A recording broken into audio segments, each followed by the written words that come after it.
लिख दीजिए।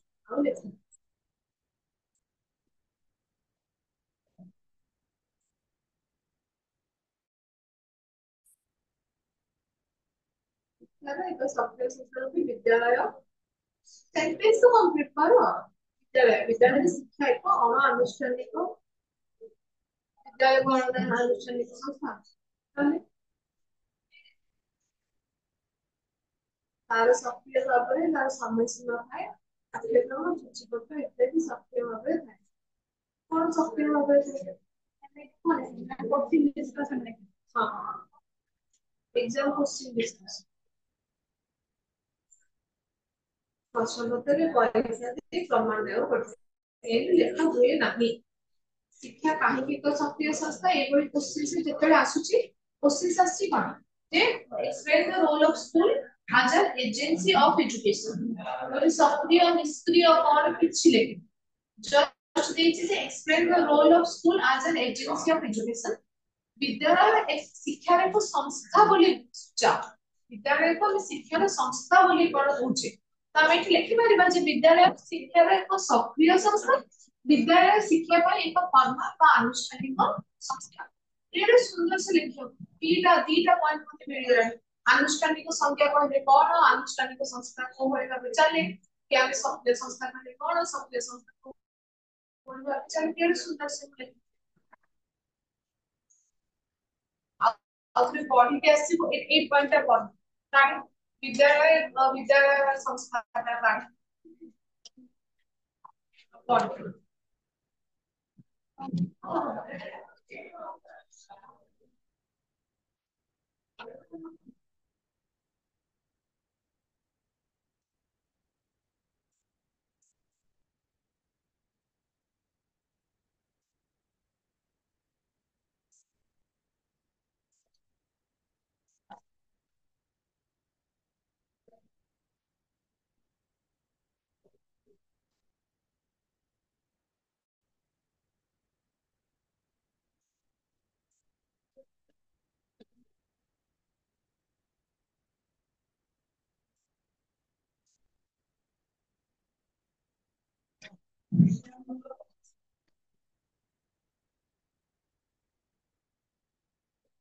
हाँ विद्यालय विषय पढ़ 10 मिनट समय अच्छी पढ़े कहबू तापर जीवन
ପଢିବାର ସୁବିଧା ନ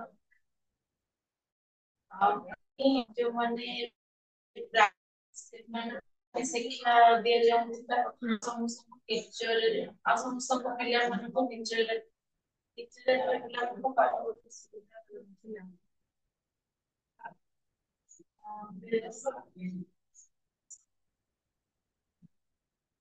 ଯାହା ବୁଝିଲୁ ଏଇଟା ଯୋଉ କହିଲୁ ବା introduction, ସମବାୟ ସୁବିଧା ମିଳିପାରୁନଥିଲା। ନିର୍ଦ୍ଦିଷ୍ଟ ଜାତିର ପିଲାମାନଙ୍କ ପାଇଁ ଶିକ୍ଷା ଉପଲବ୍ଧ ଥିଲା, ନିଚୁ ଜାତିର ପିଲାମାନଙ୍କ ପାଇଁ ଶିକ୍ଷା ଉପଲବ୍ଧ। କିନ୍ତୁ ଏ ବ୍ୟବସ୍ଥା ପରିବର୍ତ୍ତନ ହେଇଯାଇଛି। ସବୁ ପ୍ରକାରର ପିଲା ଏଠି ଲେଖା ହେଇଥିଲା ଲାଗୁଛି। ସବୁ ଜାତିର ପିଲାଙ୍କୁ ଶିକ୍ଷା ଦିଆଇ ପାରୁଛି ଏବେ। ତାପରେ ଆଉ କଣ ଲେଖା ହେଇଛି, କାହିଁକି ଶିକ୍ଷାକୁ ଏକ ସକ୍ରିୟ ସଂସ୍ଥା ବା କାହିଁକି ଗୋଟେ ଔପଚାରିକ ସଂସ୍ଥା ମଧ୍ୟ ଲେଖା ହେଇଥିବ ସେଥିରେ। ପରିବାର ସେତେବେଳେ ଲୋକ ଭାବିଲେ ଅନୌପଚାରିକ ଶିକ୍ଷା ଅସୁସ୍ଥ ଜୀବନ ସାର କରିପାରିବେ ନାହିଁ। ତେଣୁ ସୁସଂସ୍କାର ବିକାଶ ବିକାଶୋନ୍ମୁଖୀ ସମାଜର ସମାଜର ବାର୍ତ୍ତା ନୂତନ ଓ ଆଗାମୀ ବଂଶଧର ମାନଙ୍କ ପାଖରେ ପହଞ୍ଚାଇବା ପାଇଁ ବିଦ୍ୟାଳୟ ହିଁ କ୍ଷେତ୍ର। ତେଣୁ କଲେ ଯେମିତି ଜ୍ଞାନ ଦାନ ପାଇଁ ସମ୍ପୂର୍ଣ୍ଣ ସମୟ ଦେଉଥିବା ଦକ୍ଷ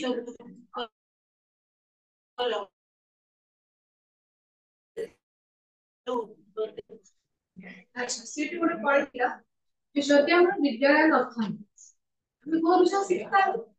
ଘରେ ଯାହା କହିଲେ ନାହିଁ। ଆଚ୍ଛା ଆମେ ଯୋଉ ବିଦ୍ୟାଳୟ ହବା ଦ୍ୱାରା ଗୋଟେ ଜେନେରେସନ ପରେ ମାନେ ଗୋଟେ ଆଜିକାଲି ଆଉ ଗୋଟେ ପଢି ପଢି ଯାଉଛୁ। ତ ଆମେ ଦେଖିବା ଗୋଟେ ବିସ୍ତୃତି ଭାବରେ ତ ଆମେ ଅଧିକରୁ ଅଧିକ ପିଲାଙ୍କୁ ଏକ ନିର୍ଦ୍ଦିଷ୍ଟ ପାଠ ବିଷୟରେ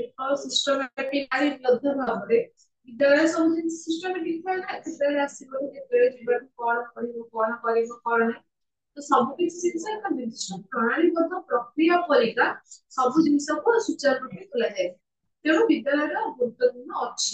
କାହିଁକି ନା ଆମେ ଅଧିକରୁ ଅଧିକ ପିଲାଙ୍କୁ ଶିକ୍ଷା ଦବା ନିମନ୍ତେ କାହିଁକି ନା ମେନ୍ କଥା ହେଲା ଦେଖେ ଆମେ ଯଦି କହିବା ବିଦ୍ୟାଳୟ ନଥାନ୍ତା ଭାବେ ଯଦି ସ୍କୁଲ ହିଁ ନଥାନ୍ତା ଆମେ ଯେ ଯାହା ଘରେ ହିଁ ଥାନ୍ତୁ। ନିଜ ନିଜ ଘରେ ହିଁ ଥାନ୍ତୁ। କାହା ଘରେ ଯାହା ଘରେ ସୁବିଧା ହେଲା ଯେ ଯାହା ଘରେ ପାଠ ପଢିଛନ୍ତି ସେ ତାଙ୍କ ପିଲାଙ୍କୁ ପଢିଥାନ୍ତି। ଯାହା ଘରେ ପାଠ ପଢିନାହାନ୍ତି ସେ ତାଙ୍କ ପଢିନଥାନ୍ତି। ଏଇଭଳି ପାଠ ପଢିଥାନ୍ତି। ଆଉ ସେଇ କାମ ବାହାର କାମ ଆସି ସବୁ କିନ୍ତୁ ସେ ସେଇ ସବୁ ବିଦ୍ୟା ଜାଣିପାରିବ। ତ କଥା ଆସିଲା ଏଇଭଳି ଗୋଟେ ଜାଗା ଦରକାର ଯୋଉଠି ସବୁ ପ୍ରକାରର ପାଠ ପଢାଯାଏ। ନାଚ ଗୀତ ପାଠ ସାଠ ସବୁ ହଉ। ତେଣୁ ଆମେ ବିଦ୍ୟାଳୟର କଥା ଉଠିଲା ଯେ ଏଭଳି ଗୋଟେ ଜାଗା ଯୋଉଠି ସମୟ ରହିବେ ଆଉ ତାଙ୍କୁ ସବୁ ପ୍ରକାରର ବିଦ୍ୟା ତାଙ୍କୁ ଦିଆଯିବ। ଆଉ କଣ ଲେଖା ସ୍ୱାଧୀନତାର ପରବର୍ତ୍ତୀ ସମୟରେ ଭାରତର ଗାଁ ଗାଁରେ ବିଦ୍ୟାଳୟ ଖୋଲିଗଲା। ଆଧୁନିକ ବିଦ୍ୟାଳୟ ଗୁଡିକ ଯେ କେବଳ ବିଦ୍ୟାଳୟରେ କାର୍ଯ୍ୟ କରୁଛି ତାହା ନୁହେଁ। ଏହା ମଧ୍ୟ ପୁରାତନ ସମୟର ଗୃହ ଏବଂ ଗୋଷ୍ଠୀ ଯାହା ହଉଥିଲା ତାହା ମଧ୍ୟ ସମ୍ପାଦନ କରୁଛି।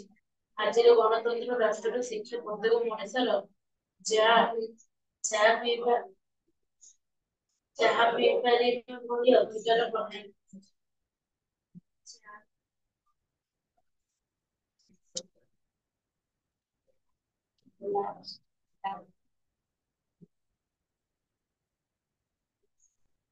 ବୁଝୁଛି ଏ ଲାଇନଟା ତ ଲେଖିବୁନି ଏକ୍ସାମରେ, ସେ କହୁଛି ଚା ପିଇବାଟା ଯେମିତି ସହଜ ସମସ୍ତଙ୍କ ଘରେ ଘରେ ଯେମିତି ହୁଏ, ଚାଟା ଗୋଟେ ସାଧାରଣ ଜିନିଷ ନା, ସମସ୍ତଙ୍କ ଘରେ ଘରେ ଚାହା ହବ।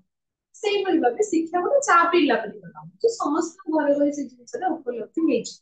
ତ ଶିକ୍ଷାର କାର୍ଯ୍ୟକ୍ରମରେ ଲେଖିଛି ଯେ ସାମାଜିକ ଜୀବନର ସଂରକ୍ଷଣ, ଯେମିତି ଆମେ କଥା ହେଲେ ଯେ ତମେ ଯେମିତି ପାଠ ପଢିକି ଯିବ, ତମ ପରେ ଯୋଉ ପିଲା ଆସିବେ ସେମାନେ ବି ଏଇ ପାଠ ପଢିବେ। ତ ଗୋଟେ ପ୍ରକାରର ଆମେ କହିବା ଗୋଟେ ଜିନିଷକୁ ଆମେ ସଂରକ୍ଷଣ କରିକି ରଖିପାରୁଛୁ ଏଇ ଯୋଉ ନିର୍ଦ୍ଦିଷ୍ଟ ପାଠ ଗୁଡା। ଯେମିତି କି ଆମେ କହିବା ଯେ ସ୍କୁଲ ଥିଲ, ତମେ ପାସ୍ ଆଉଟ୍ ହେଇକି ଗଲ, ତମ ଜାଗା ଆଉ ଗୋଟେ ବ୍ୟାଚ୍, ତମ ଜୁନିୟର ବ୍ୟାଚ୍ ନେଲେ, ତାଙ୍କୁ ମଧ୍ୟ ସେ ଟିଚର ମାନେ ସେମିତି ଏକା ପଢଉଥିବେ, ସେମିତି ମଜା ଚାଲିଥିବ। ତାମାନେ ପାଠ ପଢାଟା ସଂରକ୍ଷଣ ହେଇକି ରହିଲା ପିଢି ପରେ ପିଢି। ଏଇ ସେମ ପାଠ ତମେ ଯାଇ ଯେତେ ପିଲା ବି ଯାଇଥିବେ, ଏଇ ସେ ପାଠଟା ତ ସେମ ରହିଲା ନା, ଏ ପାଠ ତ ସେମ ରହିଲା ନା, ସ୍କୁଲ ଲେବୁଲ ହଉ ଯୋଉ ଲେବୁଲ। ତେଣୁ ଆମେ କହୁଛେ ଯେ ପାଠ ଗୁଡାକୁ ସଂରକ୍ଷଣ କରିକି ରଖିବା, ରଖିପାରୁଛି, ସଂସ୍କୃତ ସଭ୍ୟତାକୁ ରଖିପାରୁଛି, ପରବର୍ତ୍ତୀ ଜୀବନ ପାଇଁ ପ୍ରସ୍ତୁତି କରୁଛି, ବିଭିନ୍ନ ପ୍ରକାର ମୂଲ୍ୟବୋଧ ବିଷୟରେ ବତଉଛି, ପିଲାର ସର୍ବାଙ୍ଗୀନ ଉନ୍ନତି ହେଲା, ସାମାଜିକ ଦକ୍ଷତା ହେଲା, ସବୁ ବିଷୟରେ କରୁଛି। ଆମର କୋଶ୍ଚିନ୍ ଥିଲା ଯେ ଆମେ ଏଇ ସବୁ ବିଷୟକୁ ପଢିଲେ ଆମେ ଜାଣିପାରୁଛୁ ତାହେଲେ ବିଦ୍ୟାଳୟଟାକୁ ଆମେ କହିଲେ ବିଦ୍ୟାଳୟ କାହିଁକି ଏକ ସଂସ୍ଥା, ଯେ ଏଠାରେ ଆମେ ଦେଖିବା ବିଦ୍ୟାଳୟ ଦରକାର ନାହିଁ, ଏଇ ସବୁ ଜିନିଷ ପାଇଁ ଦରକାର। ବିଦ୍ୟାଳୟ ଏପରି ଏକ ସଂସ୍ଥା ଯୋଉଥିରେ ବିଦ୍ୟାଳୟ ଏକ ସଂସ୍ଥା ସେମିତି କହିବା, ଏହା ଏକ ସକ୍ରିୟ ସଂସ୍ଥା, ଏହା ଏକ ଔପଚାରିକ ସଂସ୍ଥା। ବିଦ୍ୟାଳୟ ସକ୍ରିୟ ସଂସ୍ଥା କାହିଁକି ଏଥିରେ ଉଭୟ ଶିକ୍ଷକ ଶିକ୍ଷାର୍ଥୀ ବିଦ୍ୟାର୍ଥୀ ସମସ୍ତେ ସକ୍ରିୟ ଭାବେ ଅଂଶଗ୍ରହଣ କରନ୍ତି, ନିଜର ଯାହାବି ଡାଉଟ, ଯାହାବି ଦ୍ୱନ୍ଦ୍ୱ ଅଛି ତାର ସବୁ ସମାଧାନ କରାଯାଏ, ସମ୍ପର୍କ ଭଲ ସ୍ଥାପନ କରାଯାଏ, କୌଣସି ଜିନିଷକୁ ଆଗକୁ ନବା ପାଇଁ, କୌଣସି ମୂଲ୍ୟବୋଧକୁ ଆଗକୁ ନବା ପାଇଁ ବା କୌଣସି ଜିନିଷକୁ ସଂରକ୍ଷଣ ରଖିବା ପାଇଁ ମଧ୍ୟ ଶିକ୍ଷାର ବିଦ୍ୟାଳୟର ମାନେ ଅଛି, ଉପଯୋଗିତା ଅଛି। ତ ଏଇଭଳି ଭାବେ ଆମେ ଟୋଟାଲ ପଢିବା ଯେ ବିଦ୍ୟାଳୟ କାହିଁକି ଏକ ସଂସ୍ଥା। ତ ନେକ୍ସଟ କ୍ଲାସରେ ମତେ ଯାହା ଯାହା ଲଙ୍ଗ କୋଶ୍ଚିନ୍ ଛାଡି ହେଲା, 2 ମାର୍କିଆ ଦେଇଛି କୋଶ୍ଚିନ୍ 3ଟା, ଏଇଥିରେ ସିନା 2ଟା ଲେଖିବା ପାଇଁ 3ଟା କୋଶ୍ଚିନ୍ ଦେଇଛି ନା, 2 ମାର୍କିଆ 3ଟା ଆଉ 3 ମାର୍କିଆ 3ଟା, ଏଇ 6ଟା କୋଶ୍ଚିନ୍ ଆଉ କଣ 5ଟା ଡେଫିନେସନ। ମନେ ରହିଲା କାମ କଣ, 2 ମାର୍କିଆ 3ଟା ଯାକ, 3 ମାର୍କିଆ 3ଟା ଯାକ, ଆଉ ଡେଫିନେସନ 5ଟା ମନେ ରଖିକି ଆସେ ହେଲା। ଟିପିବୁ ନାହିଁ, ବସିବୁ ମନେ ରଖିବୁ, ତତେ ଯେମିତି ସୁବିଧା ହଉଛି ବସିକି ଲେଖି, ଖାତାରେ ରଫ ପେପର ଆଣିକି କମ୍ପାନୀ ପେପର ଆଣିକି ଲେଖି, ରଫ ପେପର ଧରିଥିବୁ ତାକୁ ବସିକି ଲେଖେ ହେଲା, ତୁ ଲେଖିବୁ ହେଲା। ଆଉ ଏବେ ଯେହେତୁ ମାନେ ପୂଜା ଅଛି ତୁ ଯା, କିନ୍ତୁ ଆଗକୁ ଆଉ ଏମିତି ପାଠ କଣ କରିବୁ, କହିଛୁ ଯଦି ଯା, କିନ୍ତୁ ତତେ ଏଠି ଯିବା ଖାଲି ଆଗରୁ ସତର୍କ ରହିବି ନା, କୋଉ ଜିନିଷଟା ଯିବି କୋଉ ଜିନିଷଟା କିନ୍ତୁ ମାମା କହୁଛନ୍ତି କି ସେ ପୂଜାରେ ବସିବେନି, ତା ମତେ କହୁଛନ୍ତି। ହଁ ହଁ ଠିକ ଅଛି, ସେଟା ଭଲ ବି ଦରକାର ଯେ ମୁଁ କହୁଛି ତତେ ନିଜେ ତାହେଲେ ନିଜେ ଦେଖିବାକୁ ପଡିବ ଯେ କୋଉ ଜିନିଷଟା ଆକ୍ଟିଭ କରିବି, କୋଉ ଜିନିଷଟା ଆକ୍ଟିଭ ନ କରିବି।